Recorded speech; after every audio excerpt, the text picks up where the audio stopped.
காந்தி 1869 ஆண்டு அக்டோபர் 2ஆம் தேதி குஜராத்தின் போர்பந்தர் என்னும் நகரில் பிறந்தார். இவருடைய தந்தை பெயர் கரம்சந்த் காந்தி, இவருடைய தாயார் புட்லிபாய். இவருடைய முழு பெயர் மோகன்தாஸ் கரம்சந்த் காந்தி. இவர் 1883 கஸ்தூரிபாயை மணந்தார். லண்டன் பல்கலைக்கழகத்தில் சட்டம் பயின்று தென்னாப்பிரிக்காவில் வழக்கறிஞராக பணியாற்றினார். இவருக்கு காந்திக்கு கோபாலகிருஷ்ணன், கோகலே, ரவீந்திரநாத் தாகூர் போன்றவர்கள் நட்பு ஏற்பட்டது. இவர் இந்திய தேசிய காங்கிரஸ் இயக்கத்தில் சேர்ந்து ஆங்கிலேயருக்கு எதிரான விடுதலை போராட்டத்தில் தன்னுடைய முழு வீழ்ச்சியுடன் ஈடுபட்டார்.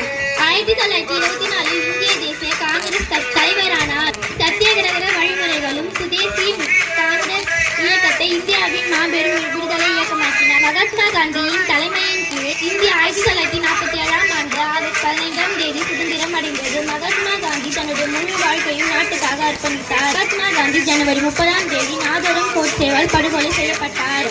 இதனை முன்னிட்டு இந்திய அரசு ஜனவரி 30ஆம் தேதியை தியாகிகள் தினமாக கொண்டாட அறிவித்தது. பயத்தில் வாழ்வாங்குபவன் வான்முறையும் தெய்வத்தில் வைக்கப்படும் என்ற வள்ளுவரின் மகாத்மா காந்தி அவர் அறவழியை